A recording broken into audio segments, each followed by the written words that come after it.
So this is actually the first time we're doing an actual full-length interview on the new network that I'm using. I'm using Riverside now. And so this is going to be a lot of fun. I am actually really excited about this. Um, hey, everybody. I see all my new listeners. I've seen some spikes in the last few weeks. So, anybody here who is new listening, thank you for coming in and listening. And for everybody who's been here for the long haul, I appreciate you coming back. I've got a returning guest with me today, and it's somebody who was on twice during my first year of having the show. He is an animal and human chiropractor, and he's been my friend for, hold on to this, Joren, 20 years. We met in 2006. So we have known each other for 20 years now. And I Oh already my yeah, God. I already gave the name away, but I'm talking to Dr. Joren Whitley tonight. Man, how are you doing? Man, I was doing good until you said 20 years. I'm like, oh my gosh, Yeah, that's insane. yeah, I knew time was flying, but not that fast. I mean, I can see you're gray now a little bit more than just a little bit. last time. So, That's what teenagers do to you. yeah, we don't have Yeah, any yet. So, yeah. not any So, teenagers anyway. yeah. So I wanted to tell the story because I have a lot of new people who are listening to the show and stuff, and maybe they haven't heard our first couple of episodes and everything. How me and you met. I was new at Gravett High School, and we had PE together. And you were like, "Hey, you've got a car. You want to go to Sonic for lunch?" So we actually skipped out of PE, and I left my girlfriend there, and me and Yeah. you went and got Sonic. And Yeah. Oh man. I'm like, it wasn't just like, do you want to go grab lunch? It's like, do you want to leave school when we're not supposed to? right, And right, go get Sonic, which it was like the only fast food we had in our small town. So yeah, yeah. it was like we can get over there, get some food, eat, and get back before anybody would know. Well, I And think lunch was the next hour, anyways. yeah, it might have been, I don't know, Yeah, but yeah, yeah, but that started a very long journey of yeah, just 20 years. 20 Golly, years. Yeah. So that place has grown now. I don't know if you've been back. I haven't. Um, they've got like a Sonic there, and they've got like two grocery stores, I think, or something. They've started growing, and now Hiawassee is part of them, and they're getting a Walmart, I think, out there by the interstate. That's crazy. Yeah, I remember going last time I was there. I don't remember what for. They had torn down the Marvins Mm-hmm. and put in the Mm-hmm. new grocery store. But that was they had tried the like Walmart Express thing there, and then we actually have some friends that moved that direction. They said something about was there a McDonald's there now or something? There might be. Yeah, there Yeah, might like be. Yeah, you've gotten bigger when you upgrade from Sonic to McDonald's. exactly. Um, that's crazy. Yeah. But yeah, I mean, we didn't have a single stoplight in our town. I mean, it was one stop sign, at the Mm-hmm. dead center of town. Yep. And I keep telling my wife that we need to go because I'd like her to see that. Right. But I haven't been back in a very long time. And so with my 9 to 5, I go through there, every once in a while and everything, depending on if we're in that part of the county or not. But just depending on where they have us at. So I see it every once in a while, and every time when I come right into town, I think of that one little park where me and you went and like practiced because we did improv and we Improv. did duets and stuff like that. We were the first. I don't know if you remember this or not, but we were the first ones to qualify for state from Gravett High School. I do remember that. Yeah, And then our teacher went to jail. he did. Yeah, I think he's out now though, isn't he? I dude, I think so. I just spilled my drink everywhere. Someone was like, No. yeah, but no, yeah, I think he is, but man, I couldn't tell you. I don't keep up with any of that stuff. I mean, No, I don't either. I'm pretty sure now that you remind me, we probably have a 20-year reunion coming up. And I mean, I haven't talked to anybody from Gravett. Yeah, yeah. I couldn't, I mean, not that it's that big of a deal. I mean, I don't really talk to a whole lot of people from there anymore. I didn't even go to the 10. I didn't even know that it happened. I saw pictures of people that I followed on Facebook. It's like, oh, cool.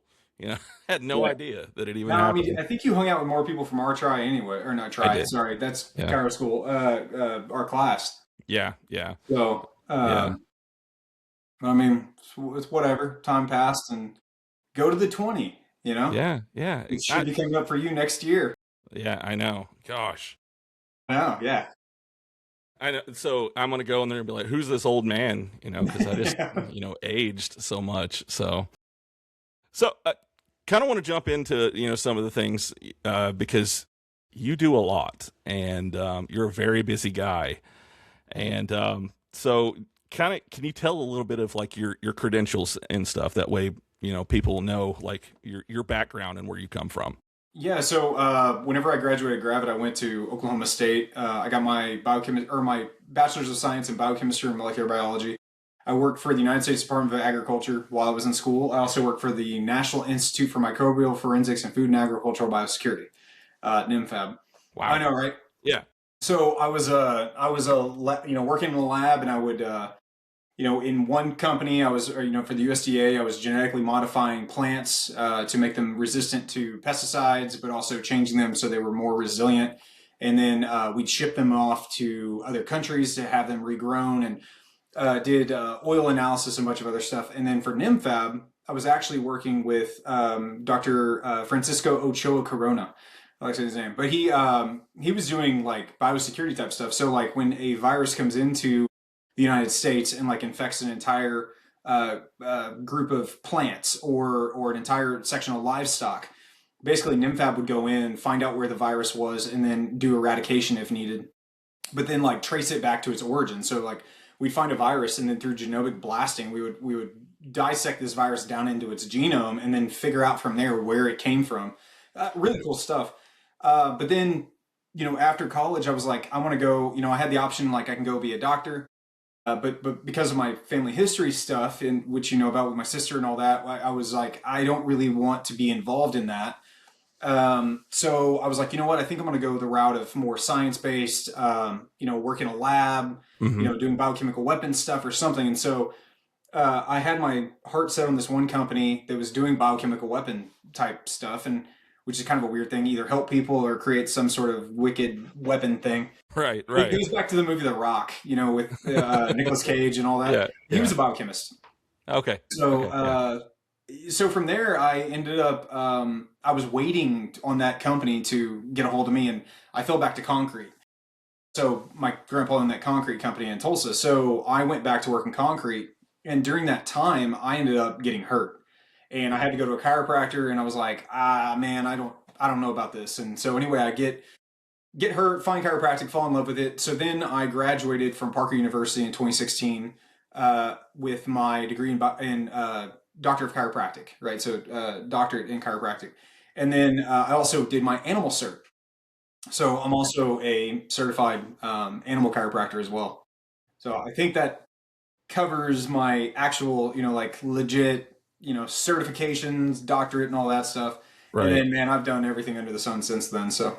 Yeah, I mean, you've become kind of an internet sensation as well. You've gotten, I think is it 1.8 million on TikTok that you have now. I think so, man. I'm hardly ever on there anymore. Oh, But really? Yeah, it's. I still try to do it. oh yeah, Man, keeping up with social media is an animal on its own, and it takes a lot of work. I've found some things that help. Like this program that I'm using here, it'll make clips for me and stuff. So, and I can like mark different spots. Oh, this will be good. And so it'll make those little things for me. But starting out, I was doing all of that just like little by little by little. And it does get taxing after a while. But yeah, the one thing that I remember is BuzzFeed did yeah, a piece about you. And that's kind of where that started booming, wasn't it? yeah. So BuzzFeed, I was on the Tamron Hall show. There was Unilad. All these different companies were reaching out. Whenever I first took off on social media, I saw pictures of, it looked like my face, like on a ramen cup kind of thing, like in China. Yeah. Um, They I didn't mean, make you like bald or crazy. anything, did they? Do I? They didn't make you bald or anything, did they? No, no, no. No, but it was like it was this weird, like it was just this sensational. You know how like with like Chinese game shows, it's like the Yeah. face and then pew, pew, pew, all these Yeah. things around it. It Yeah. was that with me working on animals, and then we got a call from at the office, and it was like very. I'm gonna have a bad Russian accent, but it was like a Russian head of state, and they were asking about what I do and if they could use my video, and it was like I'm like, what is going on? And like our website at the time was linked to this like little tool, this widget that would tell me where these people were logging into our website, and then would send me a notification. And it was like every country had been like checking out my website, and so it like drove our Google stuff up through the roof, and it was really cool. Also very overwhelming. That immediate hit to popularity and fame and stuff. It was a whirlwind. Yeah, yeah. I mean, I remember seeing that happen and scrolling through TikTok, and all of a sudden it's like, wait a minute, I know that guy. Seeing your stuff everywhere, and I know that's been a kind of a thing that's helped you to go even further into more things. You've got to travel the world, going to different countries. I think, didn't you go to Kenya Yeah. recently? Yeah, Yep. So I was yeah. in Kenya in October. Okay. So I got asked to go. So I'd been to South Africa and Egypt and down in Mexico and all these different places, and I'm asked to go all over the world, and sometimes it's just not feasible. But Kenya, they were like, "Hey, we're doing a dog event. This is our 10th year. Can you come?" It was like we're trying to get you and Caesar Milan to come. And I Wow. was like, Okay. "You put me in the same category as Caesar Milan to get me like crazy." Yeah. So I had to turn him down because of the time constraints, and so I said, maybe next year. And so they got a hold of me like January. They were like, "All right, so we're planning on this year. You coming?" And I was like, "Sure." So I went in October and I did their event, but I also got to go and like I was sitting with I can't even say his name. I'm gonna butcher it, but it was basically like the head of all veterinary services of Kenya. So like Wow. the head dude, like he's has a driver. The driver gets out of the car and he's armed. He is like in full fatigues, like head of government type thing. And he is he like picked me up from the oh, I'm losing the name of it now, but the elephant sanctuary there in Kenya, and the man, I'm forgetting the name. Anyway, so he picks me up, like me and this other guy that's been hanging out with me and stuff, and like guiding me around. Picks us up, and we're sitting in the car with this head of government, and the chauffeur dude is driving us around through town, and the guy's asking me about chiropractic, and so I'm showing him videos of what I do, and so like I'm talking to him about what we do and how we do it and all this stuff and how it can benefit the animals. And he goes, "Okay, well, can you tell me something?" And he pulls up these lions, these videos of lions. He goes, "Can you tell me what's going on with this one?" I said, "Well, I see this and this and this." He goes, "Actually, that's exactly what we found in our examination." He's like, "Can you work on this animal?" And I said, "Yeah, of course." He goes, "Okay, how long are you here? We can work on it next week." And I was like, I'm leaving town tomorrow. Like I'm Yeah. flying out tomorrow or the next year, whatever it was." And I was like, I'm sorry, I can't. But he's like, "Okay, we need to know when you're coming back so we can do this." And then all the veterinarians that were in Kenya, of Nairobi, where I was, all of them, when they found out I was there, were calling up the people like my hosts for me being there. They kept calling up and were like, "We need you to come to our office. We need you to come to our office." So we visited multiple veterinary clinics, and then they had their patients come in and they're like, "We want to see you work on these patients. They need it." So I'm working on their patients, and they're asking questions, and I'm teaching and showing them what we do. And I'm like, "All right, now that you have this information, you can go and you can learn this for yourself." Like there are programs in like Spain and whatnot. And so it was cool. I brought something never before seen in Kenya to Kenya, and the veterinarians were in love with it, which is completely opposite of here in the States. Yeah. I mean, speaking of that, I know there's been a lot of I don't know if I'd say backlash, but people definitely are saying that it's like a pseudoscience and things like that. I'm sure you've heard that plenty. Um, what is your response to people whenever they say something like So what's crazy is oh man, I could go real deep into that. So, and I'm not going to because I could like dive into it really hard. But like most people get their information from like Wikipedia. right? The Wikipedia chiropractic page has like it's like I can't remember how many tens of thousands of visits per day on the chiropractic Wikipedia page, and most of that page is just absolute garbage. The like ChatGPT uses like 49% or something of its information from things like Wikipedia. Oh, So, okay. if somebody looks something up about chiropractic, it will pull that information up, and that's why the general public believes that. But then you go all the way back to like the early 1940s to 60s. this is like history, like nerd stuff that I have to know. But like the American Medical Association, the AMA, had a thing out against chiropractic for a very long time, but they created they created a special committee called the Committee on Chiropractic, and their sole purpose of that committee was to destroy the profession of chiropractic. And part of that was to say that everything we did was pseudoscience, everything we did was not real, that we weren't real doctors, and all of this to basically formulate public opinion against the profession in hopes that the profession would die off. And what's crazy is, and I actually have this here, which is very nerdish of me, but because I was using it for work stuff, Yeah. but there's this thing called the Iowa Plan.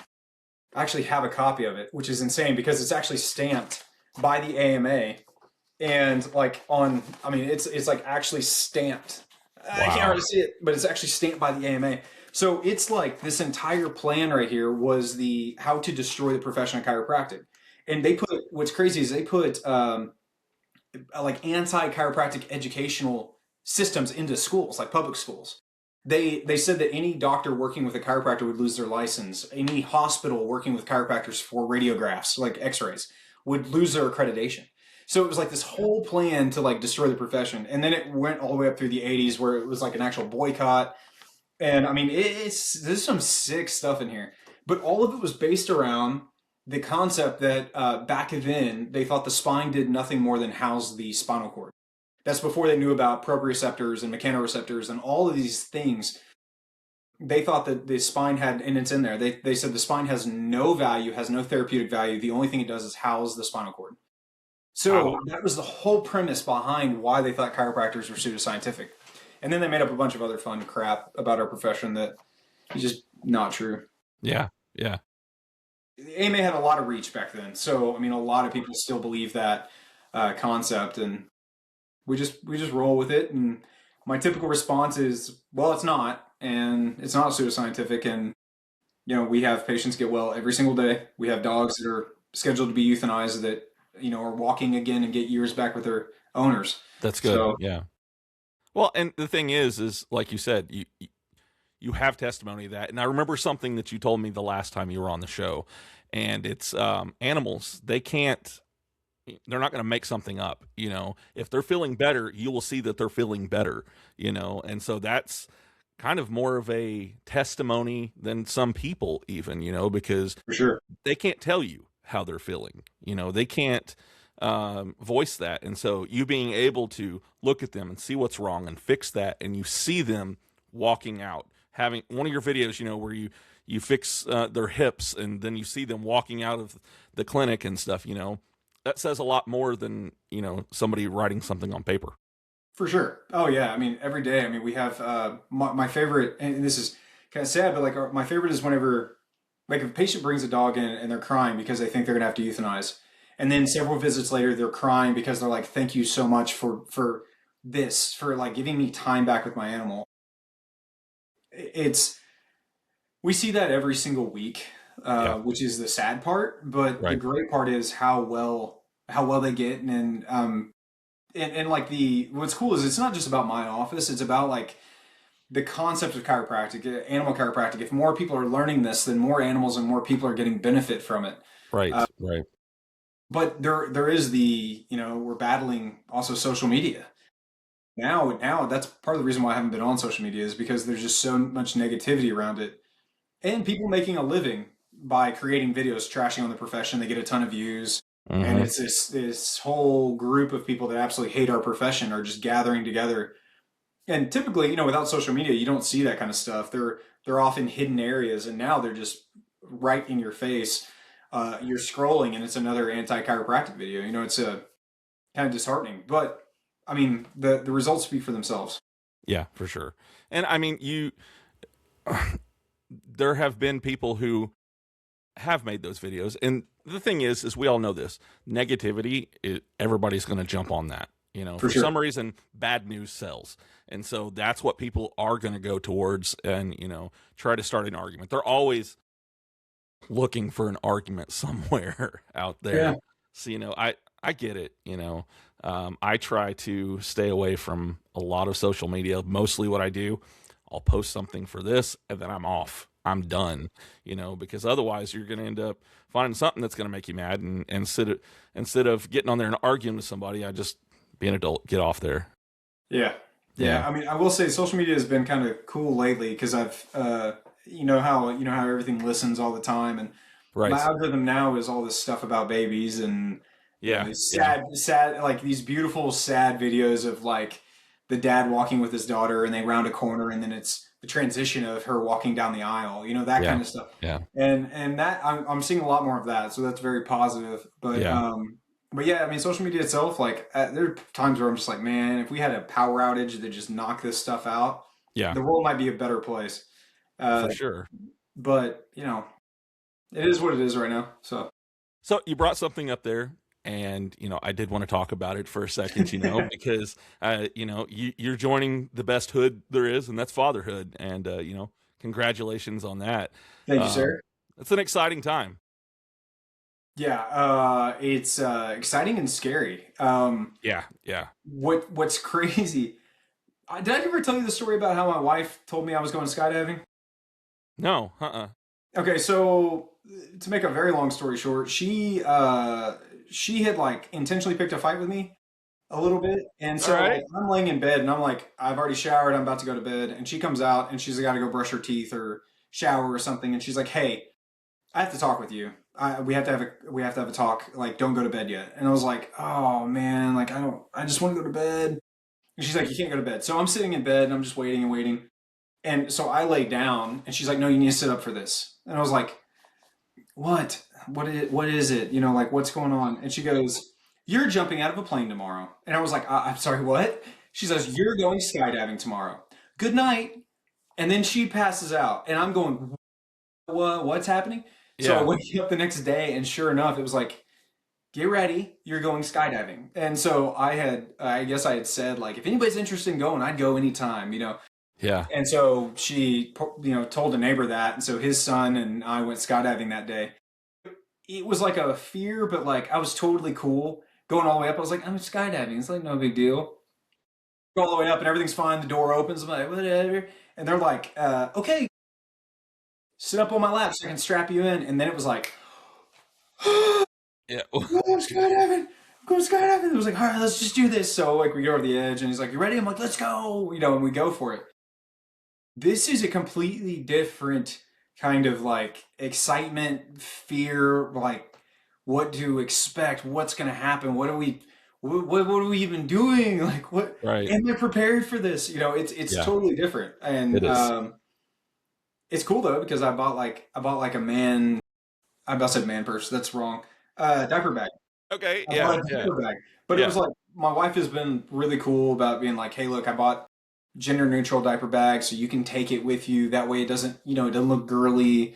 Yeah. And I was like, Yeah. but I want my own gear. So like I got like a full camo, Yeah. like black camoed out. It's got all these like patches and molly straps and all this stuff on it. You gotta join it up, man. Yeah. Yeah, yeah, and same thing with like the Yeah. baby holder, the baby carrier. Yeah. It's like all camoed up, and I'm like, I'm gonna use this. She's like, you don't want to use my blue one? I was like, no, I want to use this one. So it's cool like that, but It is. yeah, super excited. I have been waiting for a long time to hear you tell me that you were going to have a kid. I've got two teenagers now, and next year both of them will be in high school. So I got one in high school now, and man, this is from them, but I'm so proud of them, and I can't wait for you to finally have this joy in your life because there's nothing like it. I've told people before, I feel like I was placed on this earth to be a dad. And so, I am very much excited to see you go through this journey too. Yeah, man, I greatly appreciate you saying that because I mean, I remember when you had your little one, and Yeah, I just remember the joy and the excitement you had, and I mean right. all of that, and so I am very excited to be able to walk amongst that and like just join that group of people that are like they get to talk about their kids. Yeah, yeah. I mean, we talk about our dogs, but like I'm excited to talk about our kids, but also like the life lessons that I really wish I would have learned, from my dad. and the things I was never taught. That I'm like, man, if my dad would have had this conversation with me, how different would my Mhm. life be? Right. Right. Um, it's those things that. So we're having a little girl, so it's gonna be a little different, but just being able to be the dad I'm supposed to be, Right. and I see the things like, because I come from a broken family, seeing the things that were never said to my sisters that I know need to be said from a dad to a daughter, Right. and just being able to instill like the love of God and all of these things to like just help them and prepare them to be the best human beings possible. Um, I'm really excited about that. But man, I've got thoughts from age 1 all the way to 18. I'm like, oh yeah, well, whenever they hit this age, I gotta remember to talk about this. And I'm like, it'll come when it comes. And as long as I'm following the right way, then I know that that's gonna be, hey, remember, you need to talk about this. Mm-hmm. um but no, it's been good. Like, That's I'm good. super excited. Yeah. Like I said, I am very excited for you. So there was something that I saw, and this is kind of changing the subject a whole bunch here, but I have to ask you about this because it cracked me up. I didn't see it on your TikTok, but I saw it on your Facebook page. Hmm. Um, your Bob Ross video.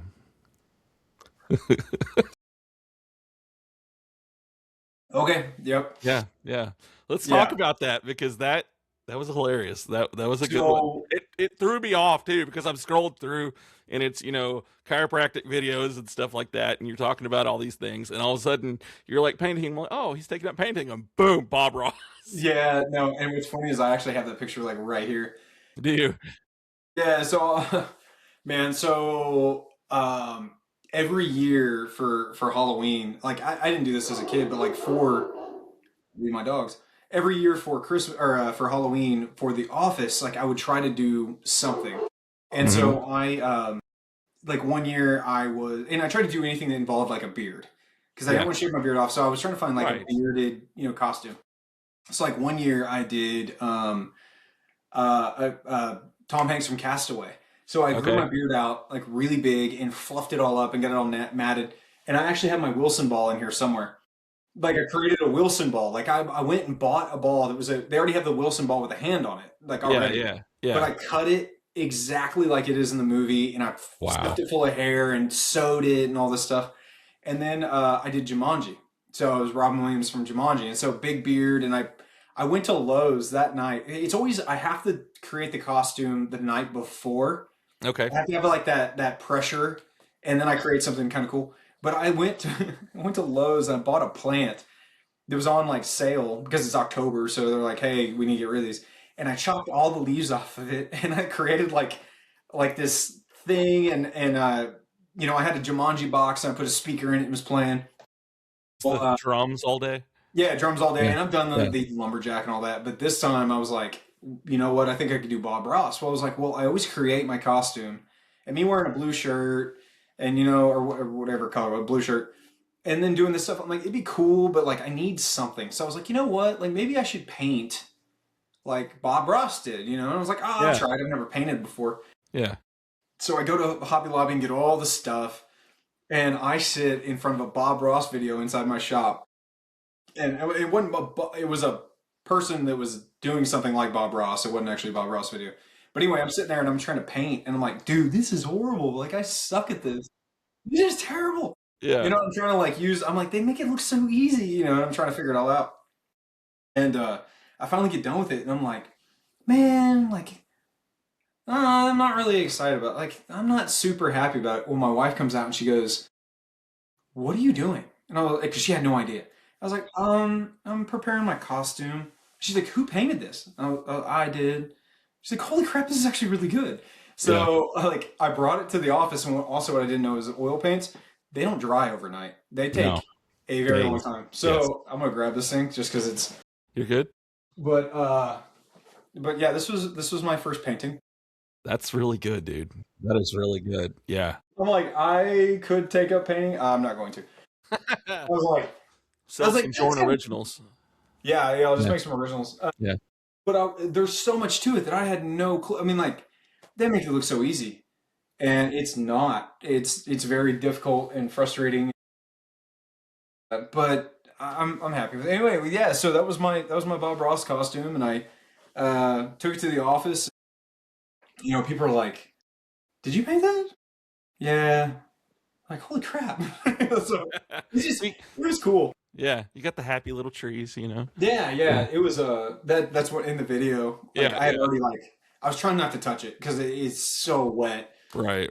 And yeah, so I was screwing around that video, and I was like, I'll do something, post something fun, and but Funny. yeah, Yeah, that I've started doing different costumes and stuff. I didn't for a long time, but my favorite one that I've done so far is I was the Green Ranger.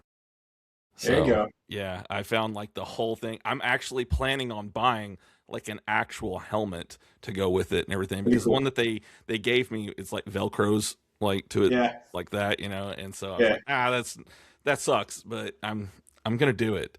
Have you And have you seen the spandex onesies that are like the pull over the head spandex? no, Oh what? my gosh, there's videos of a guy, and he's like, I think he's dressed up as the Green Ranger, but it's Yeah, like distorted and all that, and they did it with Spider-Man too, but it was like it is Spooder Man. Yeah, really bad. Um, but no, that's cool. I mean, like I do it for the kids, but I also do it because it's fun. And, right. and without fail, I always have a new patient the Yeah, days I dress up. yeah, So yeah, like I go in there and I knock on the door and I walk in as their doctor, dressed like a weird, I like I've done stuff for Christmas, so like I bought this like Christmas onesie thing, and like I had a longer beard, so I like sprayed it, white yep, or like silver. Did my yep. eyebrows, my hair, and I had my hat on. And I'm going in. I'm like, "Hi, I'm your doctor here today." I mean, it's just like I remember it's that picture. Yeah, yeah. yeah, it's just fun. It's definitely fun to do. I actually went a little nerdy this year for Halloween. You're an anime guy like me. You're actually, I will say this, you're probably one of the people who actually got me into anime because you're the one Mhm. who got me into my first one that wasn't like one of the big four, when you showed me Evangelion. So I got There you go. yeah, I got a Grim Reaper outfit and I have my Death Note and everything. And I was like, huh, well, Grim Reaper is kind of an American thing, so I could be the American Shinigami, from that. And so there was like one person at my office that understood the whole get up. Everybody else Like like, real you're just morbid. you're just a Grim Reaper. I'm like, oh no, there's more to it than that. But Yeah. so but yeah, talking about anime, that's me and you spent a lot of time, in the past, like Yeah.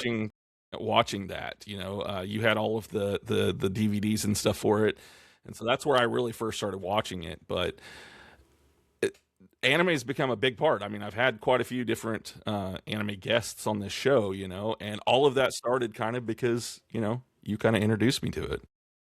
Cool. You're welcome. No, I'm just kidding. Yeah, Yeah. What's crazy is it's kind of like Pokemon. So like man, once it got up to like the movies where it's like once they started adding in what is it, the original 150 or I don't even remember now. 151. Yeah, Yeah, so we have the original 151. Then they started adding in all the other ones, and I was like, it's kind of losing me. And so there's a lot of animes that I would watch, and I rewatch just because they're phenomenal, like Evangelion or Prince of Mononoke or whatever, right? So I'll rewatch those, but then I go back and I'm like, every once in a while I get a kick, and I'm like, man, I need to rewatch Pokemon. yeah, I rewatched all of Yu-Gi-Oh! Holy crap! Okay, so I remember kind of going through. I don't remember how many episodes like I actually would get through. You like accidentally skip a week and you watch yeah, it again or yeah. whatever. I don't remember, or I couldn't remember how many episodes there actually were. So I started. Holy moly! Oh my gosh, there's so many episodes. So I basically did it as my work, like during my workouts in the morning. So I'd go in my shop where I've got a home gym, and I would turn it on, and I'd watch like 3 episodes while I Right. work out, Yeah, or 4 episodes, or however long I'm working out. And so I got to the point, I'm like, good Lord, like this show needs to end. I'm like, I am a month and a half, 2 months into watching this every yeah, single day, yeah. and I'm like, how many more seasons are there? And it's like, oh, you only have three left at 30, 40, 50 episodes a season. I'm like, Right. oh, geez. But I finished that and then felt like I had like a whole, like Show missing. hole. Yeah. Yeah, because Yeah. it's that whatever that is where you watch like binge watch something and then you just reality is Yep. funky and you think about it for days. And Right. but uh but yeah, I haven't watched a ton just because we've been so busy. And if I'm not watching it during my workout time, like I got Hmm. into the Halo Okay. show. Yeah. That's Yeah, good. Yeah. That's a yeah. good one. So and then I just finished that Yeah. while I'm working out and all. Okay. We're so right now, terrible show, but it's hilarious. We're kind of just it's in one of those in the background shows when you're going to bed. And it's Shameless is what we're doing right now. I don't know if I've seen that. Oh, it's that Macy.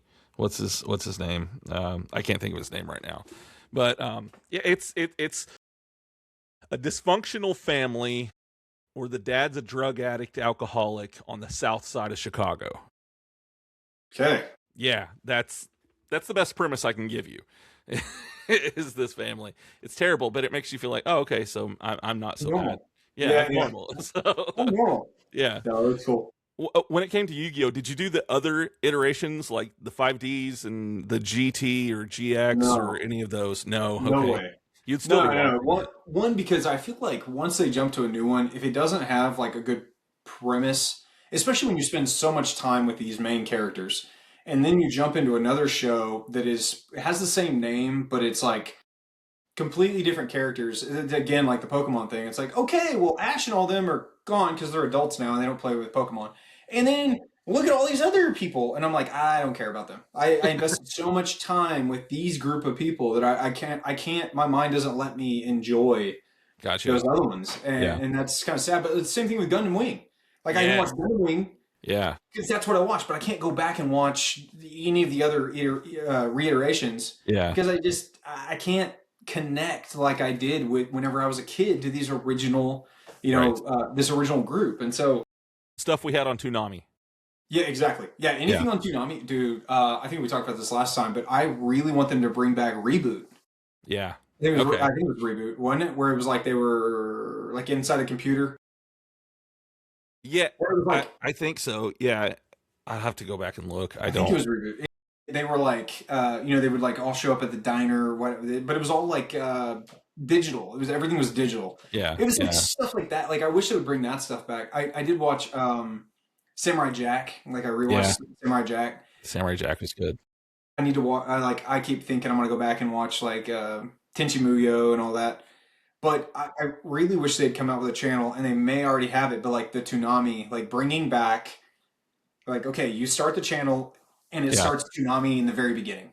And then Right. basically, as you watch, you're just watching Toonami from the Yeah. very beginning of its origin, and then you're seeing also remember the dude that was in the spaceship that was like the in between Yeah. thing, telling you Yeah. which show's coming on next. Exactly. Seeing him change, where he's a little fat dude and then he's a little Yeah. skinny dude, and Right. like I That's want to see Steve that. Blum. Do what? Oh, his name's Steve Blum, who plays the voice of him. He, he does all kinds of stuff now. Like he has his own school for teaching people to do voiceover. That's cool. Yeah, yeah. So, That's really cool. but Tubi is actually coming out with. They're bringing all of the old cartoons from Cartoon Network to Tubi. Really, I don't know if they're doing Toonami or not, but that would be cool if they did. that'd be really cool. Well, Yeah. so here's the other thing. Like, I'm honestly scared as a new dad. I'm scared of the shows that are currently on the networks. Right. I mean, there's stuff that I see now that I'm like, I don't agree with that, and I don't want that stuff being, portrayed to my kids. Right. And I actually saw a study the other day. They were showing the difference between a child's brain whenever they're watching these newer cartoons, like, oh dang it, I had the name of it a second ago, but they're watching Coco Melon, stuff like that, Yeah. Yeah. where it is so high, the graphics, the speed Mhm. rate, the film rate, transitions and all that is so fast that what they're doing is it's like a person in a casino. Yeah. They're trying to give them a dopamine hit so they're Yeah. hooked, Yeah. and that's all they want to watch. Right. And basically, they've brought in special people that have a knowledge base of addiction and brain chemistry. And yeah, well, I mean, okay, do you remember? Yeah. Do you remember the subliminal messages of the past where they would like take one one shot of a movie, and they would put like a picture of a Coca-Cola in it, Yeah. and then it would Yeah. go, and then all of a sudden you're like, man, I'm craving a Coke. Right. And then they Yeah. slowed it down and showed you that they've got pictures of Coke implemented between the films, but Yeah. your eye can't catch it, but your subconscious mind is catching it. Right. So Uh, it's like that concept, but with learning frame rates and colors and all these things. So I don't want my kid watching that. I'd rather them watch the Magic School Bus. yeah. Yeah. Stuff like that we grew up on. But then Absolutely. as they get older, if they want to go nerd and like we are, and watch Toonami or Cartoon Network, Right. with exception of some show. Would you like some nightmares? Let's watch Courage the Cowardly Dog. Stuff like that. Oh, so did you know that I saw this? Maybe it's a conspiracy theory, but I think it's cool. They said that all of the episodes of Courage the Cowardly Dog were based on actual unsolved crimes in like this town, and this guy found this and like wrote episodes based off of the different crimes that were never solved. I wonder what the Return the Slab. Like, I want to know what crime that was, because Yeah. that was stuff of nightmares. Yeah, yeah. The one that But always sticks out to me is the one I think it was like their cousin or something that liked to shave animals, and he was like naughty. the dentist dude, didn't he turn into a dentist in one episode or something? Maybe, yeah. Yeah. Oh, That no, no, no. He was the hair guy. Yeah, he yeah, was a barber. the Yeah, barber. Yeah, yeah, creepy barber. yeah. Oh my god. And I mean, did he have AI? I mean, because that computer kind of knew everything. Oh, I guess so. Yeah. Well, it's like Kit. The car Kit. Yeah, Yeah. yeah, What was that show? Knight Rider or whatever. yeah, Dude, I'm terrible. I'm yeah. terrible with names right now, so I'm Knight gonna Rider. screw everything. Yeah. But yeah, There is one show that it's funny. I don't have small kids, I've got teenagers, but one of the kids shows that I actually really like. It's not an American show. It's Dora the actually created in Explorer. Australia. Did you say Dora the Explorer? No, it's Bananas in Pajamas. Yeah, yeah, yeah. Yeah, no, Bluey. Um, Yeah, yeah, yeah. love That that one's actually show. good. It's very good. It teaches kids, a lot of life lessons even in it.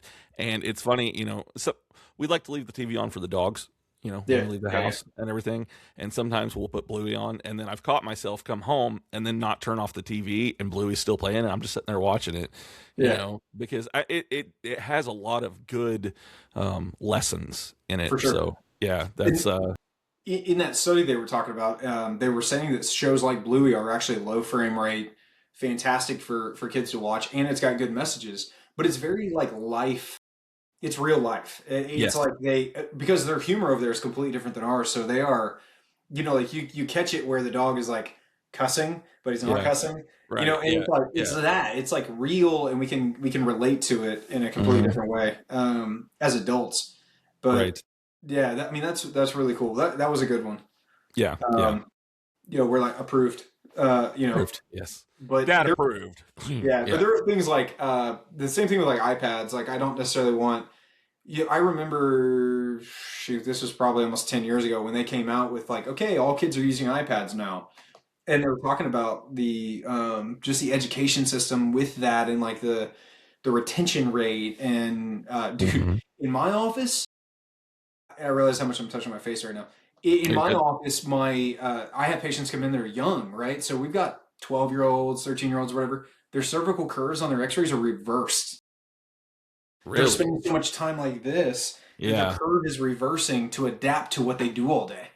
Oh. I Oh saw a no. 14-year-old kid with arthritis. 14, because the neck is not, it's biomechanically not supposed to be like that for long periods of Right. time. Right. But yeah, I mean, and these kids come in with iPads and stuff, and I'm not saying anything wrong with the iPad, but like the everything that you would ever want is on there. Instead of being, we're nerding out on, the game system on the TV, and Right. instead they got it at their fingertips and it's down here. Right. I mean, it's crazy. Well, have you heard of phone jaws? Like No. there's people because they're down like that, and so it's making this droop right here, and so these younger people are getting like the old people jaws here because of looking down at their phones and stuff. Oh man, I can see how it does like a double chin. But Yeah. yeah, Yeah. that's crazy. I mean, do they talk about the finger thing, like your finger where your phone sits for long periods of time, like Yeah. from doing like this, like Right. it'll Yeah. actually indent over Yep. time. And there are people Yep. that like do that, and this finger's like curled up. Yep. Yep. I kind of have a callus on my pinky from Yeah. it, you know. Yeah, you get a phone stand, and you're just holding the phone thing. Right, right, yeah. Or laying in bed and it just falls on your face. So And the magnets on them are really strong now. It's yeah, ridiculous. Back in the day, it was like, don't put a magnet near your phone, this, that, and they're like, oh, you right. know what? Don't put it, don't have a magnet near your debit card, credit cards, and all that. And they're like, you know what we Mhm. got to do? Let's put a magnet on the back of the phone. It's super strong, and then we'll Yep. attach it to your magnetic wallet. Yeah. Your credit cards are in it. So you got computer with a Yeah. magnet next to it, and then you've got, your credit cards next to it. Right. Yeah. No, I think I've had a few or like a hotel. I'll put the card Or in the yes, same as my phone, and then I yep, can't get back in my room. deactivate it. Yep, Yeah. I've done that a dozen times. Yeah. Yeah. So when you're not working, what do you do in your spare time? What do you like to do for fun? This. This? No, no, work. Oh, Work and work and work. No, well, yeah. it's like so we're in. I'm trying to think. The first time we did this, I may not have been in this house. So like we bought a new Yeah. house No. 2, 3 years ago, and we are. It's like the small little projects. The little things that happen. It's like, oh well, the last time we got a heavy rain, it washed this out. Oh, I'm gonna pour concrete, stem wall. Adult Yeah. things. Yeah. Yeah. But man, I snowboard, I scuba dive, I've got a Polaris Razor, so like we run around on that. Okay. Go do stuff. I hunt, I fish, I play paintball. I got all my old Yeah. paintball gear out, Yeah. and like I refurbished it myself, so like all new. I could clean the whole thing up and put new O-rings in it and all that. So I go play paintball or take up painting, or whatever. Yeah. Yeah. Like this little dude down here is that's Legos. It's a Lego Oh. Technic remote Oh, control thing. So yeah, it's like a full blown. I can control it from my phone. that's cool. Little like it's an excavator or a dump truck or a bulldozer. I was in construction. I should know these things. But if I'm not doing that stuff, man, I'm spending time with family. We try to do as much as we can, but I'm traveling a lot and I'm doing a lot teaching now. I actually just Saturday I was teaching. I had 30 students in my office, Wow. and we had gone to the Museum of Osteology, and I was showing them. We were comparing anatomy and doing some stuff, and showing them what I would do with exotics, and then we comparing the different animal spines, and then we came back to my office and I taught like over an hour of neurology, history, apologetics, philosophy, a bunch of other junk stuff. And then, but I teach in Cozumel again. I was supposed to teach in France last year. Yeah. Um, I was told I would be thrown in jail by the French veterinary order, so I did not go. But I'll be teaching in like Austria coming up soon, and potentially going back to South Africa. And I'm all over the place now, You are. and You are. so yeah, Yeah. it's fun. Yeah. So you told me about the France one. I believe we talked about it over the phone. Didn't they say like if they see you even get off the plane? Yeah, so basically the French veterinary order was like, hey, we don't want animal chiropractic in France. So what's crazy is like Spain, they're like, hey, come on, teach us everything. Other countries are like, hey, come in, please teach us. Kenya was like, we want to make this a thing across all veterinarians in Kenya because we see the results of it. France was like, hell no, or heck no. Sorry. You're good. You're So, good. so the yeah, so the French veterinary order, which sounds really cool. It's like you're like Yeah. the French veterinary order, Yeah. but they got a hold of the group that was going to host me, sponsor me, to be there and to teach and all that, and they said, hey, we don't want this in our country, and so if he's going to have hands on, like he'll get in trouble for doing veterinary medicine. And they're like, fine, we'll take the hands-on portion out. And then they sent another like cease and desist basically in the United States, but it was like, here's a lawsuit, cease and desist, all that. If he comes in at all, we know that he's there to teach. So if he comes in and goes to, we already know where you're going to teach. If he shows up, he's going to jail. Wow. So it was one of those like, we will have the police there and we will file that he's and over there it's a big deal. It's like practicing medicine without a license basically is the concept, and they're like, we will throw you in jail. And I'm like, I've watched the Count of Monte Cristo, and I don't want to be in the Shadow Deep. Well, I'm Yeah. not doing that. Yeah. Over here, you get in trouble, and it's one thing, and whatever, and no big deal. But I'm like, I don't know the rules in France, and I don't trust. Like, I could be there for months, Right. or I'm not doing that. No. So, No. I get it. Yeah. yeah.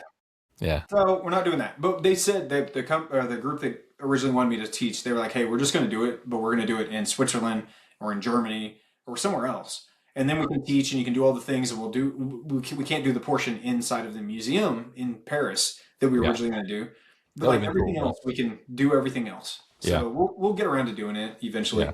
Yeah. That would have been cool, being able to It do would it have in been. a It would museum in have, France. yeah, it would have also Yeah. been cool to go to jail and been like, I was the first chiropractor thrown in jail in France. It would have been cool, Another but story. at the same time, I Yeah. want to see my family, and some fights, I'm like, I'm not dying on that hill. So I got a couple more questions for you, and then we'll get you off of here and everything. But do you prefer animals or humans? This is my prepared response because I get asked this a lot. All right. Um, Animals don't complain, but people don't bite. Like, That's fair. That's fair. yeah, Yeah. yeah. So it is dude, it's both. Like, I see the mother comes in that is having difficulties with her pregnancy, and we work on her, and she feels better, and pregnancy was super super easy, and we have the people that are in a ton of pain, and we get them better. But like, watching an animal that has no ability to help itself and being able to work on them, I mean, that's something that it's completely different, because like, gratitude wise, we have people that, we were kind of talking about it earlier, like bias, right? So a patient gets up and they're like, you know what, I think I feel a little bit better, and it's like, okay, whatever, and then they go about their day, and then maybe eventually later they come back and go, man, I'm feeling so much better, thank you. Yeah. It's Yeah. not necessarily about gratitude, right? But it's about this concept of like, we have this, like, I'm not, I remember 10 years ago when I used to go and play this, and I can't do that yet. And it's like, dude, this is one time of seeing you. But I can work on an animal, like I've worked on horses, that as soon as I make an adjustment, dude, their head drops and they just step forward and put their head into my chest. Wow. And then they just sigh deeply, like, oh my Yeah. gosh, thank you so much. Yeah. Like, I've been hurting for so long, thank you. Hmm. And it's like, you can immediately see that difference, even though they may not be 100% yet. They see the difference immediately of like, it hurt and now it hurts less. Yeah. Thank you. Yeah. Versus somebody that's like, well, how long is this going to take? I got, it's just a different concept. Now, I have people that are super grateful. We've had some crazy stuff in our office. This lady drove all the way up from Mexico City. Her and her daughter drove up from Mexico City, barely can speak any English, Hmm. come to my office, and at the time I was in my other office, which is in Hennessy, which is an hour and something from here. So like, further north, right? And Right. so they drive all the way up to that office to see me on a Friday. They come in, this lady can't lift her arm, and I adjust her, and I was like, "That was awesome, high five!" And she high fives me with that arm, and Wow. immediately collapses on the ground crying, and her daughter collapses, and they're crying, and they're hugging each other, and crying, and just like thanking God, and just all. It was such a beautiful moment, and it happened that fast, and then it was just like, this is amazing. And then they got in their car and drove all the way back to Mexico City. Wow. And I'm in Oklahoma. Like, Right. Yeah. it's crazy, but like, I had those experiences too, and I have a lot of those where it's just like, people's lives are dramatically changed, and I absolutely love that. But nothing beats working on puppies. Really. So, Okay. puppies are cute and adorable, and like, I get to play with puppies all day, and then I get to work on them, and then they go over and they fall asleep, and then they're adorable all over my office. Favorite animal to work on is puppies every time. That's a good answer. Yeah, Yeah, I like that. And out of you've all done the some animals I've worked on, puppies. Do you, you what? you've done some really exotic animals. I know that we talked about how they had to tranquilize lions so you could adjust them when you were in South Africa, and there's videos out there of you adjusting baby tigers. And there's actually one that I came across. There's actually like a whole Reddit thread about you adjusting a giraffe named Jerry. Yeah, yep. Yeah. So yeah, I worked on giraffes and lions, and a bunch of other weird, crazy exotic Cape buffalo, zebras, and a bunch of other stuff in South Africa. And I've Hmm. also worked for stuff with our local zoo. So I've worked on lions, chimpanzees, bears, at our local zoo.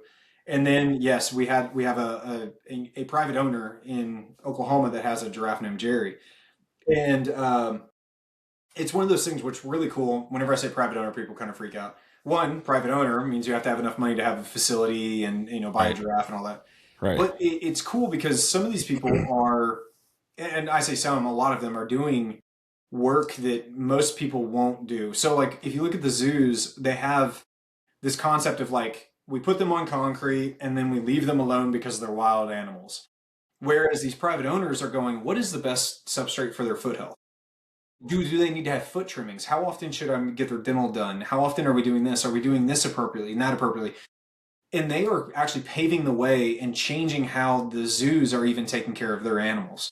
So instead of being on concrete the whole time, they created a substrate, that they are standing on to help with, mimic the normal substrate that they would be on in like Africa. Right.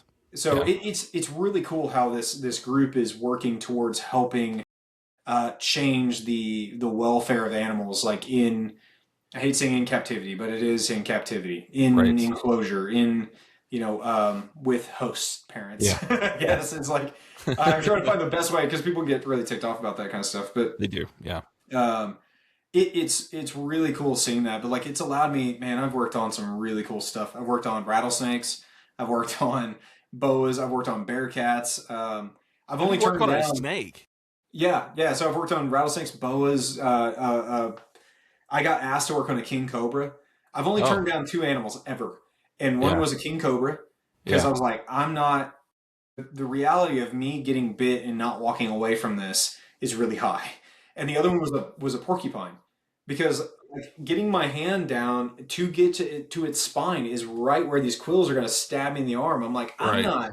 I don't want to Mm-mm. take this animal off and Right. end up having to get quills pulled out of me. Right. Yeah. Uh, Only two animals I've turned down so far, but yeah, man, I've worked on some really cool stuff. So it, I don't know how to actually ask this, but are you able to? I don't think you have. I don't know how you'd even do it, but an elephant, man. How would you Dude, adjust an elephant? I haven't yet. So Yeah. I'm actually in contact with. We have an elephant sanctuary in Oklahoma called Hugo Wildlife, or actually it's endangered arc wildlife, but it's in Hugo. Um, but they have an elephant sanctuary from a lot of the elephants actually came from like the circus because Hugo was like a hub for circus stuff, which is really Right. cool. If you ever want to travel over there, it's like it's really neat because they have a circus graveyard. So Oh, like okay. Bobo the clown, is Yeah. buried in Yeah. Hugo, Oklahoma, or whatever. So, but they have it for the animals and stuff too. It's really neat. But so contact with them, contact with some other people. I had an elephant sanctuary out of like Asia somewhere, or India or somewhere, wherever it was. That was like, hey, we'd like you to come in and work on the elephants. I'm like, that'd be cool.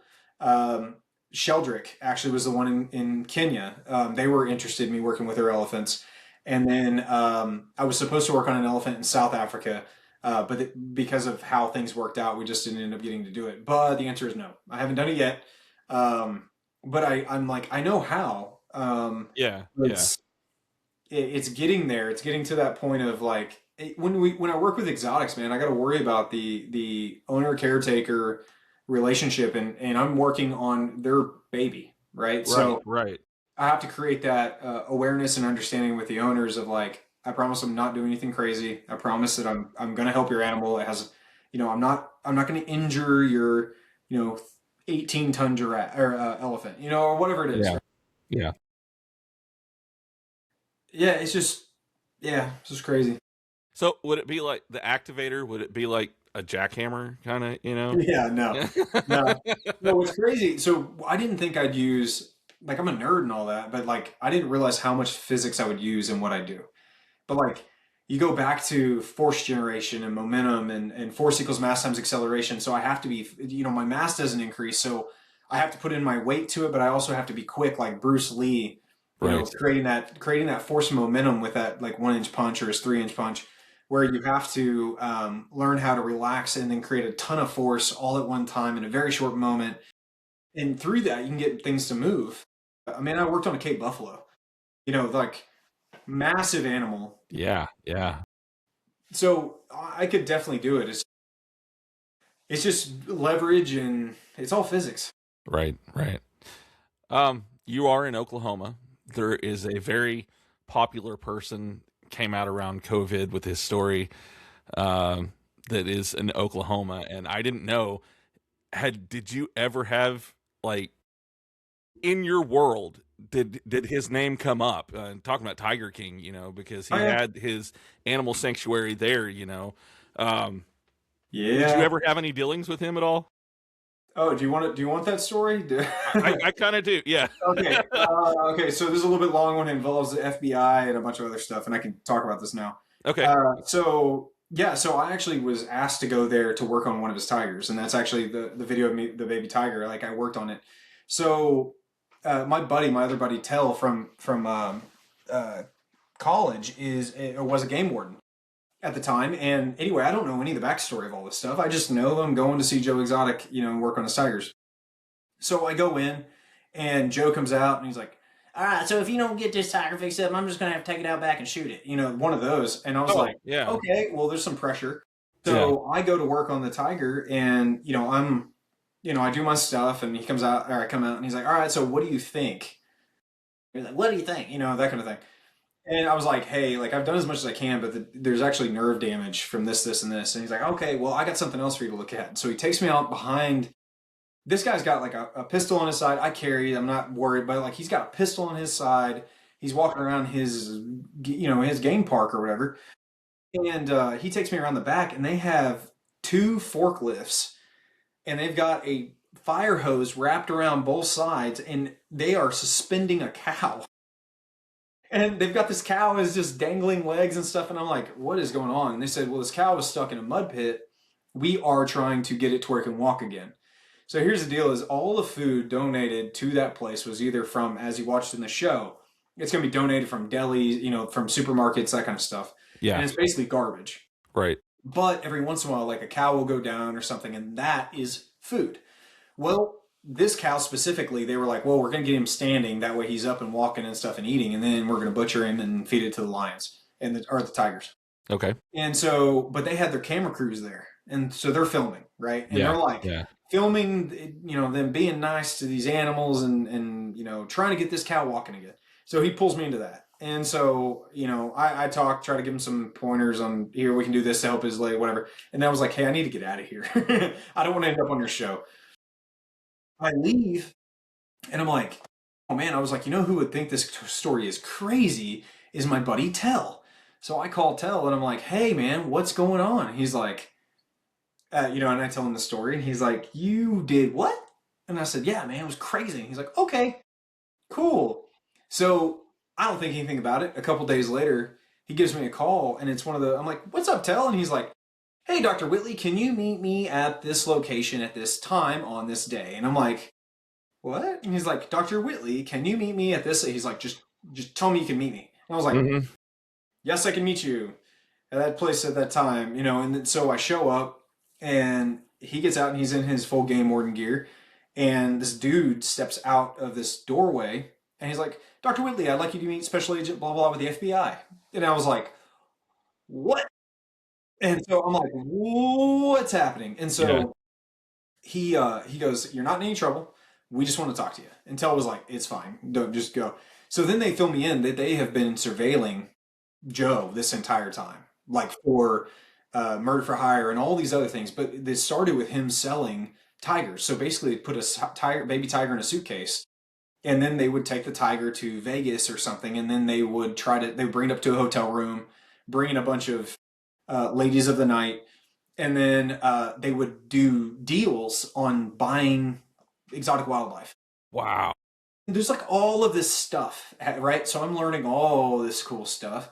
And basically, we got this under surveillance, that under surveillance, whatever. And they're like, tell us what happened. And I was like, all right. So tell him a story. And I said, yeah, he said he was going to, I told him the whole thing. He said he was going to shoot the tiger. He was going to put the tiger. And I said, yeah, he did. And they said, okay, well, we need you to call back up. So I'm sitting there, and I've got my phone out, and I call right there. And they said, okay, what we're going to do is we're going to wire you up, and we're going to have you go back in to check up in on the tiger. And then we want you to talk to him about all of this other stuff and buying a tiger and all this. So I call up and I'm like, hey, this is Dr. Whitley. I'm calling to check in on this tiger, baby tiger, or whatever. And the lady was like, no, you don't got to worry about it. Joe took care of it. And I was like, I'm sorry, what do you mean he took care of it? And she goes, oh, you won't be seeing that tiger again. He took care of it. And then she hangs up the phone and he's like, that's all we needed. That's all we needed. And so then they start diving into the other owner, I forgot his name, and they're like, they find out that he's been killing tigers.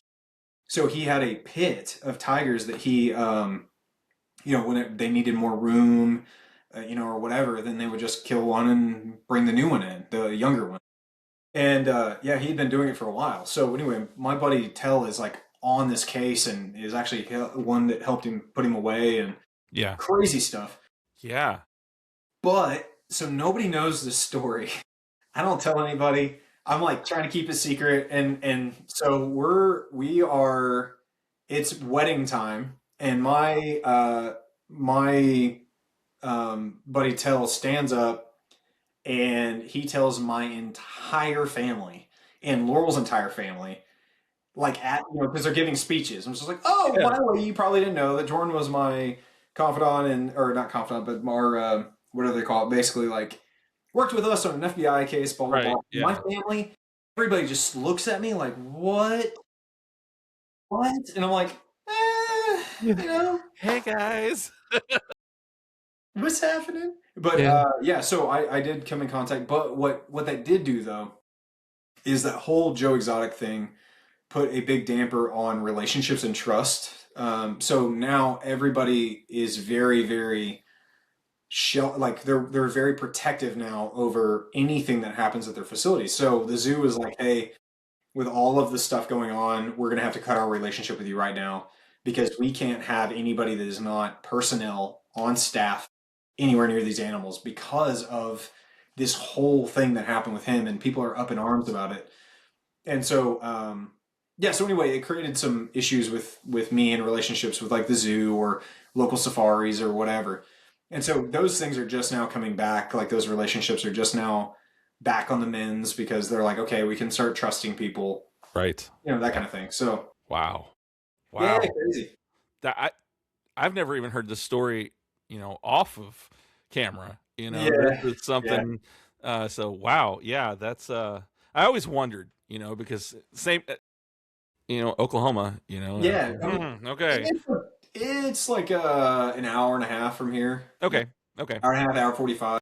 Yeah. So I was actually on my way to go work, or I had gone to work on some horses, and that whole horse show that I was at was like, I wasn't feeling it, so I left the Yeah. show, and Yeah. like I'm driving back from Ardmore, and I get that call, and I was like, all right, I'll stop in, and then it led to that whole thing, and I'm like, oh man.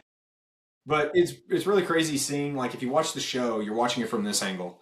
But then I watched like webcam or not webcam, I'm sorry, like body cam footage. Right. It's from this angle. Yeah. And it's like the show is filming this at the same time that they're in the mess of the dead tigers and stuff, and I'm seeing the footage. Right. It's crazy stuff. Yeah. Yeah. Yeah. That Yeah. that whole thing was insane. Um. So I know we said we're coming up close to a close, so I just got a few things to clean up here with, and everything. If people, do you have anything coming up that maybe you want to talk about? So, like this weekend I'm teaching again. So we're doing an event. Basically, it's an online webinar thing that's kind of a fundraiser. So we were talking about animal chiropractic stuff. Animal chiropractic laws or chiropractic laws in general are individual to each state. And so there are some states that have outlawed chiropractors touching animals.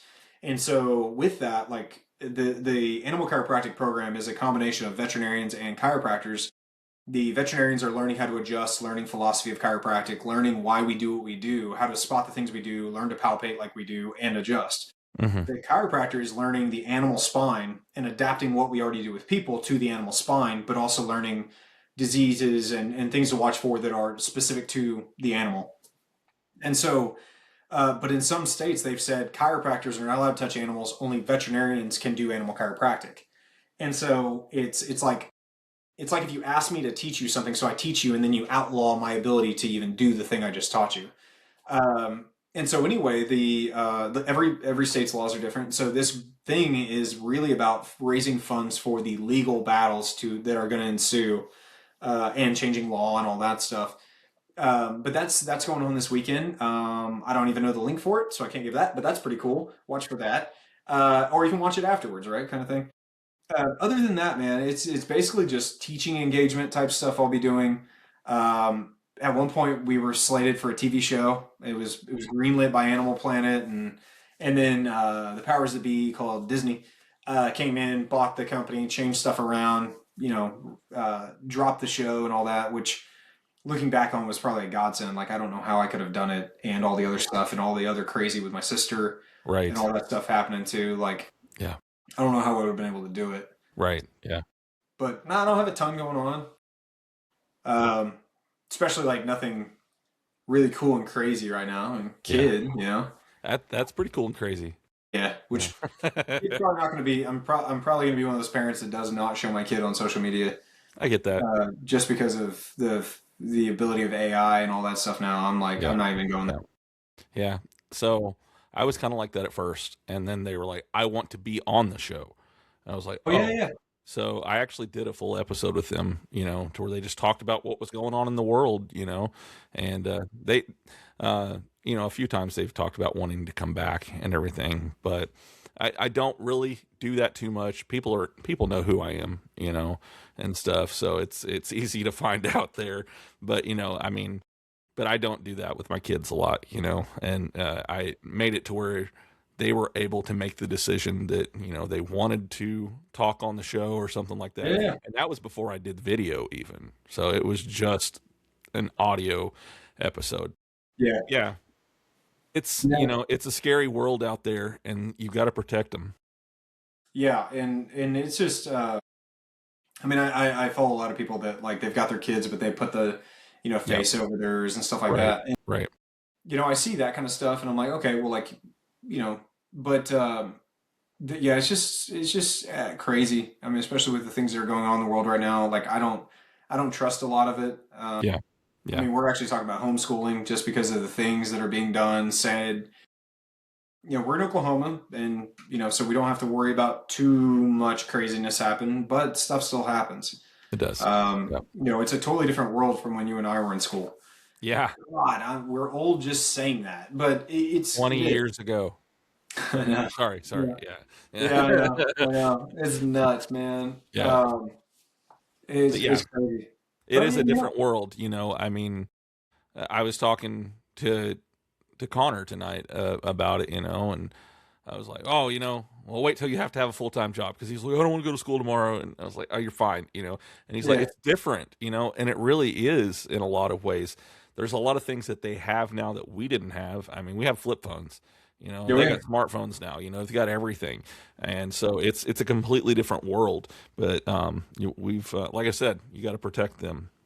oh yeah, yeah. Yeah. And like we were talking about the AI thing. Like I'm watching the videos of the teachers, right? That are like, this person is on, this person's supposed to do this project. Like it was Hmm. a teacher saying in my class, it was like a technology class type of thing. As soon as I said that, I thought of Harry Allman. Which Bad he news went. there. Yeah, that's another one that went to jail. So Yes, yeah, yes, it yeah. is. So he was a great teacher. He He was. was kind of he was a great teacher, but so he was in this technology class and he's watching the kids' computers, right? Because you can do that, watching what's on their screens and all that. And he said the kid finished his work early, so then he jumped to another class. And so he's watching him pull this stuff up, and he's going to this other class, and he pulls the prompt, throws into AI, and AI starts writing all this stuff. Well, then once it did that, he goes, okay, now rewrite it as if a blah blah blah kid, kid of my age would write it, with grammatical errors, with this, with this, with this, and did all these things and make it look like Chat GPT did not write this. Wow. GPT wrote it all out. Yeah. And then he took that and then threw it directly into the deal and submitted it.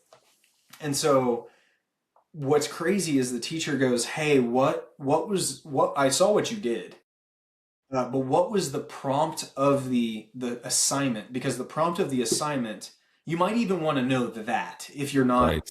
if you're going to do this, you might want to know what the prompt is in case questions are asked or whatever. He Exactly. goes, I don't even know what the prompt is. he goes back to the prompt, and the prompt was something about how is AI used in the classroom, and blah blah, all this stuff. So it was like Oh, how the ironic. whole concept was around AI, and like he Yeah. didn't even know what was going on and was just copy pasted over. They have these smarts to be able to go in and figure out how to not do the work, but like trying to figure out basic things like AI Yeah. it's craziness. Yeah.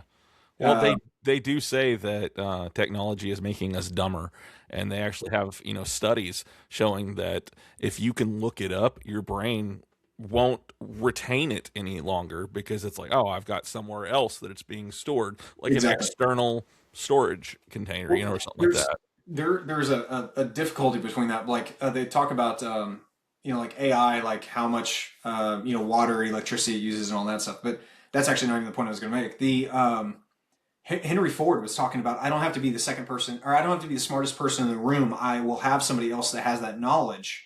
So because like he would walk into a room and if and talk about something, and if somebody asked a question, he would revert to one of the people on his team that would have the answer for that. He's like, I don't need to know that answer because somebody else on my team does.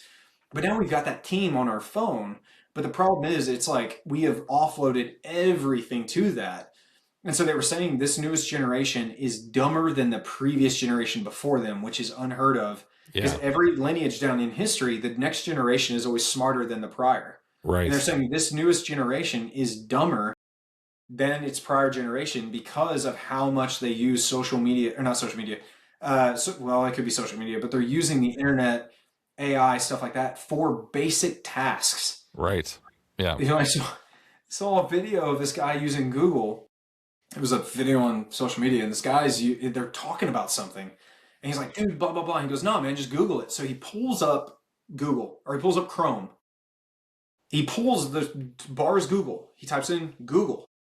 Then it pulls up, and then the first one is google.com. So then he clicks on google.com to bring him back to the same page to My then God. write the question in. And it was the Yeah. guy behind him was like, "Oh man," like, but Yeah. it's like just people are not. I don't know. They're not using their brains, man. My Nope. favorite word is ignorant right Yeah. now because it's just that's what so many people are, and it's probably going to get worse. So. Uh, I mean, the data centers and stuff going in right now. I mean, like AI. I mean, it's going to be nuts. It's going to Well, be nuts. even like the price of like RAM and everything, is skyrocketing. I now have a new game console. I have a PS5. My wife got it for me for my birthday, and I'm nerding out and loving every minute of it and playing different games. But then you see all of these different companies who have game consoles, the prices are still going up even though they've been out for years, and it's because there's a RAM shortage because of how prominent AI is right now, to where there's not enough to go around. And so I mean, I had one guy on the show, who he was a director for Marvel. He did a show called Hit Monkey that was on Hulu, and he did some work with some people on AI. And pretty much what he said was, it's to the point where it's like it's already here. It's too late. There's no fighting it now. It's here, and it's scary. And Skynet. yeah, yeah.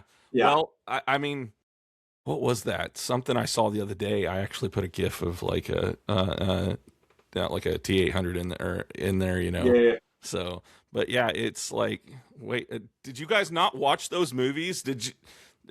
Those were like, Well, dude, it's crazy because there's you used to watch movies where it was like a person would do something, but then they edited the video to make them look like somebody else did it, or hmm made it look like you did something you didn't do. right, Now AI, before AI was like very obvious that it was AI, and right, now I'm watching stuff and I can kind of tell sometimes where I'm like, yeah, yeah, that's AI. Like yeah, it almost got me, but I can tell just by the coloring or this or that. I'm like, all right, hmm that's not real. right, But I mean, people pull up the video of me working on the draft, and they're like, "This is AI," and I'm like, "It's not." And right, I can't.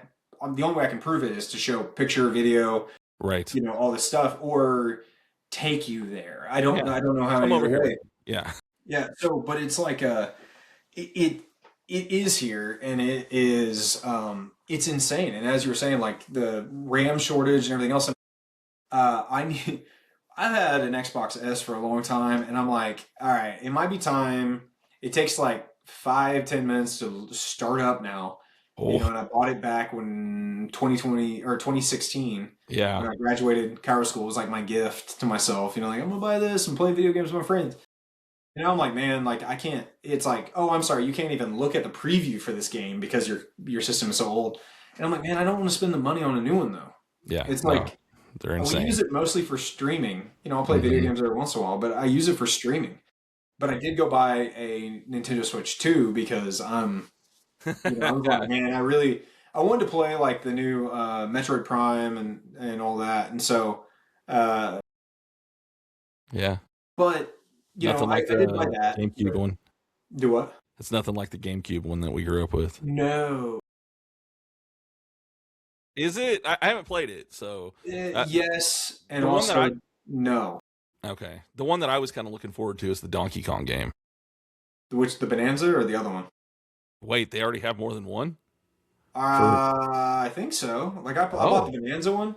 yeah, I already beat that one. That one's a blast. Like it's fun, but it's like if you have a game where you dig holes and you're like, all right, you got to dig 5,000 holes and find the gold, or we're simple people, so it's like the Holio game. Man, I got back on those.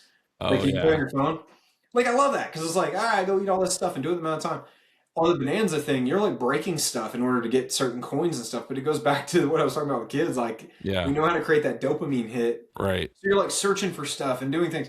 It's a fun game.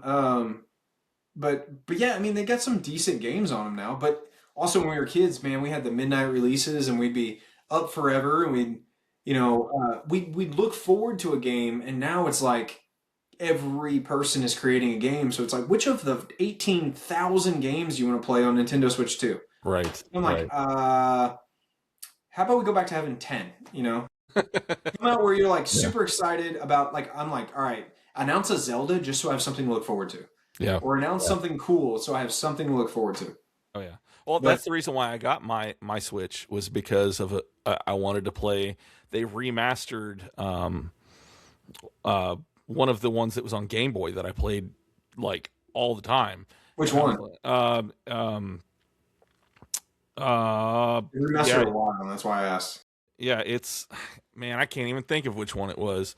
It was like it's the one with the whale that you're inside of its dream. Okay, it was Link's Zelda. Awakening. Link's Yeah, Awakening. Zelda Yeah, Link's yeah, Awakening. Yeah, yeah. yeah, they They remastered remade that one. that. Yeah, Yeah, and I was like, man, I've got to get a Switch so I can play that. yeah, no, And I played that. I beat that one. I did too. So what's crazy is like a lot of these games, especially on Nintendo Switch 2, you can jump back and play them on the emulator that they have, right? So you play the emulator, but then they're still coming out with the games that they're redoing. So like I played, Final Fantasy and a bunch of other ones on there. I Oh actually yeah, I always played Assassin's Creed on the Xbox, and then I ended up getting it on the Switch because I could take it with me. yeah, I yeah. could like play it while I'm on a plane or whatever. It's man, it's fun, but the concept of buying a new system, because they're going to come out now. They're coming out with a game like I've got on Xbox. I end up getting like Modern Warfare or something, one of the game Call of Duty something or another, and Call of Duty Black Ops or whatever. But then they already came out with another one, and now Yeah, they're coming out with another one, yeah, and then everything is going to like online co-op play, or it's always been online co-op, but it's like the Warzone, Fortnite kind of thing. right.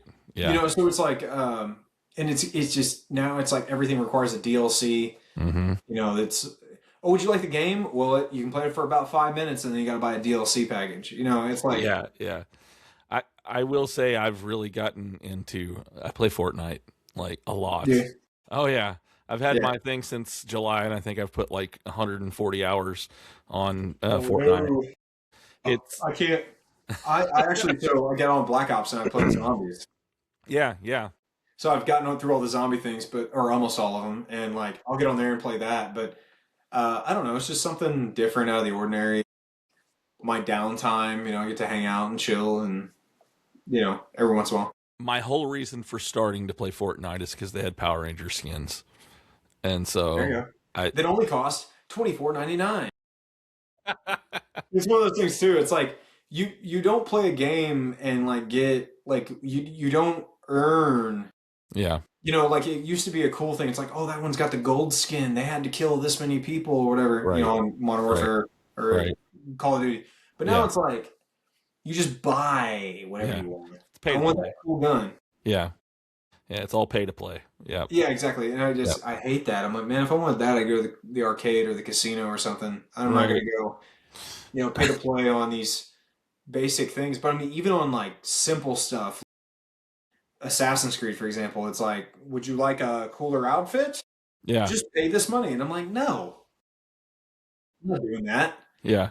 Yeah. So it's like I won't buy. I think the only time I've ever bought something was I got really addicted to like um, you know, a game on my phone, and I was like, I'm tired of these ads. You Yep. know, so I paid Whole to IO. Yeah. ads. Yeah. Other than that, I'm not going to pay for extra lives and all that. No. Yeah. Yeah. Man, I got really in. You were talking about the whole IO game, and I got really into that one. I had like all of those, and then my name on there. My name was Bung Hole IO. That's funny. This has been the portion of the show here at the end. I know like 20-30 minutes ago I said we're going to wrap this up Yeah. and everything, and then we went for another 30 minutes.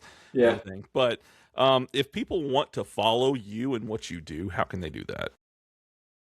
So, social media, like I said, I have not been posting a whole lot, but they can follow me. I think it's Dr. Joren_Whitley on social media. So TikTok, Instagram, Facebook, um, or I mean, just look up Joren Whitley or look up Giraffe Chiropractor on Google, and it will pull There up you my go. info. But yeah, Okay. Yeah, and I will have a link in my show notes to your link tree and everything, which I think it has all of your stuff there as well. I think so. I haven't checked that in a long time, so maybe. I still try to. I tried here lately. It's been a problem because I try to put my newest video at the top of my for YouTube, and Hmm. then it was like, oh crap, that was 2 episodes ago. So Yeah. it happens. But so I actually do one other thing here at the end of the show with my guests, and this is called "If You Give a Dad a Podcast." So, and you're about to be a dad yourself, so I'm just getting you into the spirit of this, and I tell a dad joke of the week. That's awesome. So, what did Huey Lewis say when he visited his chiropractor? Ooh, I do not know. I need my hips to be square.